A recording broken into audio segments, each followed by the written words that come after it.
नमस्कार, आप देख रहे हैं द एंगल। मैं हूं आपके साथ दीपाली माथुर। नजर डालते हैं इस वक्त की सुर्खियों पर। प्रधानमंत्री नरेंद्र मोदी ने किसानों को दिया बड़ा तोहफा। 35 फसलों की विशेष किस्में देश को की समर्पित। 3 लोकसभा और 30 विधानसभा सीटों के उपचुनावों की तारीखों का ऐलान। 30 अक्टूबर को मतदान, 2 नवंबर को आएंगे नतीजे। उपराष्ट्रपति वेंकैया नायडू जोधपुर के दौरे पर। जोधपुर आईआईटी में नॉलेज एंड इनोवेशन क्लस्टर का किया शुभारंभ। राजस्थान भाजपा के वरिष्ठ नेता गुलाब चंद कटारिया का बड़ा बयान। कहा, जिस दिन होगा मंत्रिमंडल फेरबदल उस दिन गिर जाएगी सरकार। प्रधानमंत्री नरेंद्र मोदी ने देश में कृषि जगत को बड़ा तोहफा दिया है। उन्होंने आज 35 फसलों की विशेष किस्में देश को समर्पित की। इसके अलावा पीएम द्वारा National Institute of Biotic Stress Management Raipur के नए परिसर का भी लोकार्पण किया। पीएम मोदी ने इस कार्यक्रम में वीडियो कॉन्फ्रेंसिंग के जरिए हिस्सा लिया। इस मौके पर पीएम मोदी ने किसानों के साथ संवाद भी किया। देश में खाली पड़ी लोकसभा की 3 सीटों और विधानसभा की 30 सीटों पर उपचुनाव की तारीख का ऐलान हो गया है। चुनाव आयोग ने अधिसूचना जारी कर बताया कि इन सभी सीटों पर 30 अक्टूबर को चुनाव होंगे और 2 नवंबर को परिणाम घोषित किया जाएगा। इसके अलावा आंध्र प्रदेश की 1, असम की 5, बिहार की 2, हरियाणा की 1, हिमाचल प्रदेश की 3, कर्नाटक की 2, मध्य प्रदेश की 3, महाराष्ट्र की 1, मेघालय की 3, नागालैंड की 1, राजस्थान की 2, तेलंगाना की 1 और पश्चिम बंगाल की 4 विधानसभा सीटों पर भी उपचुनाव होने हैं। उत्तरी कश्मीर में एलओसी पर उड़ी सेक्टर में सेना ने एक पाकिस्तानी आतंकी को गिरफ्तार कर लिया है। इसके साथ ही एक आतंकी को मार गिराया है। ये आतंकी घुसपैठ की कोशिश कर रहे थे। आतंकियों की घुसपैठ की कोशिश के बाद इलाके में बड़े पैमाने पर तलाशी अभियान चलाया जा रहा है। इससे पहले उड़ी सेक्टर के गोहलन इलाके में संदिग्ध हरकत देखने के बाद सतर्क जवानों ने पाया कि आतंकियों का एक ग्रुप घुसपैठ करने की कोशिश कर रहा है। इस पर उन्होंने ललकारा तो आतंकियों ने फायरिंग शुरू कर दी। जवाबी कार्रवाई से शुरू हुई मुठभेड़ में एक आतंकी मार गिराया। उपराष्ट्रपति वेंकैया नायडू जोधपुर के दौरे पर है। उन्होंने आईआईटी जोधपुर में नॉलेज एंड इनोवेशन क्लस्टर का शुभारंभ किया। उपराष्ट्रपति ने आर्टिफिशियल इंटेलिजेंस ऑफ थिंग्स प्रयोगशाला की नींव भी रखी। उन्होंने आईआईटी के छात्र और शिक्षकों के साथ संवाद भी किया। कार्यक्रम में राज्यपाल कलराज मिश्र, ऊर्जा मंत्री बीडी कल्ला सहित कई गणमान्य लोग उपस्थित थे। इस मौके पर बोलते हुए राज्यपाल कलराज मिश्र ने कहा कि मातृभाषा में शिक्षण में अध्ययन को बढ़ावा देना आवश्यक है। उन्होंने कहा कि भारत सरकार नए आविष्कार को बढ़ावा दे रही है।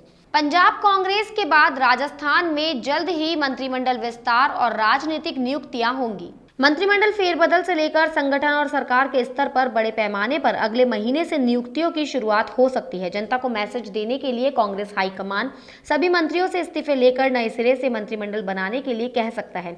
अभी इस पर अंतिम मुहर लगना बाकी है। राजस्थान के बदलावों पर अक्टूबर में शुरुआत तय मानी जा रही है। अभी तक दिल्ली में लॉबिंग और बैठकों का दौर जारी है, लेकिन हाईकमान के स्तर पर फाइनल फैसला होना बाकी है। गहलोत मंत्रिमंडल के फेरबदल या विस्तार के साथ संगठन में खाली पड़े जिला और ब्लॉक अध्यक्षों के पदों को भी भरा जाना है। इन सब पर अक्टूबर में ही फैसला करने की तैयारी है। राजस्थान भाजपा के वरिष्ठ नेता गुलाब चंद कटारिया ने बड़ा बयान दिया है।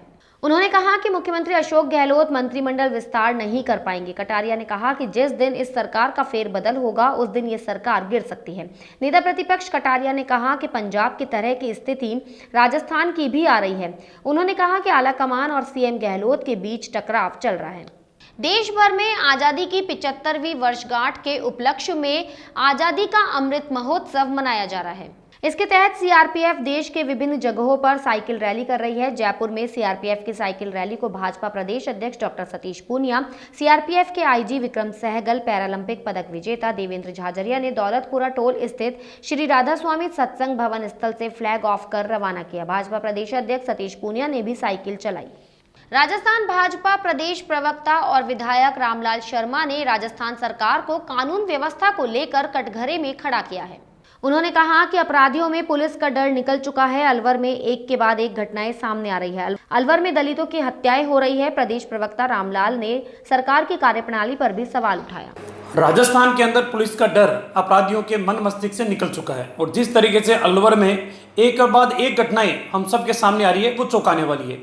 वो चौंकाने वाली इसलिए कि अनुसूचित जाति जनजाति के व्यक्तियों के ऊपर जिस तरीके से हत्या जैसे संगीन जुर्म किया जा रहा है, मेरे ख्याल की राजस्थान सरकार की विफलता है। और पहले बड़ौदा मेव के अंदर योगेश जाटव की हत्या होना और फिर राजगढ़ थाने के अंतर्गत जयराम बैरवा की हत्या होना और फिर उसके बाद एक यादव की हत्या होना, ये सारी हत्याएं इस बात को इंगित करती है कि कानून का डर अपराधियों के मन मस्तिष्क में नहीं है। मैं पूछना चाहूँगा राजस्थान की सरकार को कि आखिरकार पुलिस का तंत्र आपने स्थापित राजस्थान में कर रखा है, तो आपका एसएचओ क्या कर रहा है, आपका डिप्टी एसपी क्या कर रहा है, आपका आईजी बैठ के कौन सी मॉनिटरिंग करने का काम कर रहे हैं। अपराध इसी तरीके से बढ़ते रहे तो आने वाले समय के अंदर आम आदमी का जीना भी दुर्भर हो जाएगा। भारतीय जनता पार्टी चाहती है कि आने वाले समय के अंदर इन अपराधों के ऊपर अंकुश लगाने के लिए राजस्थान सरकार को कठोर कदम उठाने चाहिए। राजस्थान के पंचायत उपचुनाव के लिए मतदान हो रहे हैं। सरपंच और पंच पदों के लिए सवेरे से ये मतदान हो रहा है। मतदान के लिए लोगों में उत्साह देखा गया। चुनाव आयोग कोविड गाइडलाइंस के तहत मतदान करा रहा है। मतदान केंद्रों के बाहर पुलिस के पुख्ता बंदोबस्त किए गए हैं।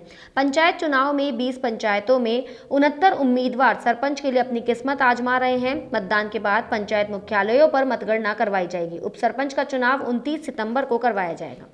डीडवाना शहर में चोरों के हौसले एक बार फिर से बुलंद हो गए हैं। चोरों ने गत रात्रि को सदर बाजार स्थित एक दुकान के ताले तोड़कर हजारों रुपयों की नकदी सहित सोने की जेवरात चोरी करके ले गए। घटना की जानकारी मिलते ही पुलिस मौके पर पहुंची और जांच पड़ताल शुरू की। मनोज ने रिपोर्ट दी है कि सदर बाजार में उसकी आयुर्वेदिक एवं परचून की दुकान स्थित है और गत रात्रि को अज्ञात चोरों द्वारा दुकान के ताले तोड़कर करीब 25 से 30 हजार रुपए नकदी सहित 2 सोने के हार चोरी करके ले गए हैं। जानकारी मिलते ही सीआई नरेंद्र जाखड़ सहित पुलिस मौके पर पहुंची और मौका मुआयना किया। पुलिस ने मामला दर्ज कर जांच शुरू कर दी है। पंचायत समिति पीपलू की साधारण सभा की बैठक हुई। ये बैठक प्रधान रत्नी चंदेल की अध्यक्षता में आहूत हुई। इसमें उपखंड अधिकारी रवि वर्मा, विकास अधिकारी सावित्री राठौड़ सहित विभागों के अधिकारियों ने हिस्सा लिया। बैठक में उपखंड अधिकारी रवि वर्मा ने आगामी 2 अक्टूबर से पंचायत मुख्यालय पर शुरू होने वाले प्रशासन गांवों के संग शिविर की जानकारी देते हुए उपस्थित जनप्रतिनिधियों को सरकार की मंशा के मुताबिक अधिकाधिक पट्टे जारी करने, गाँव में खेल मैदानों का विस्तार कराने एवं अतिक्रमण हटाकर गाँव को साफ सुथरा बनाने की दिशा में आगे आकर कार्य करने को कहा। इस बुलेटिन में फिलहाल इतना ही। अगर आपको हमारा वीडियो पसंद आया हो तो हमारे चैनल को लाइक, शेयर और सब्सक्राइब जरूर करें।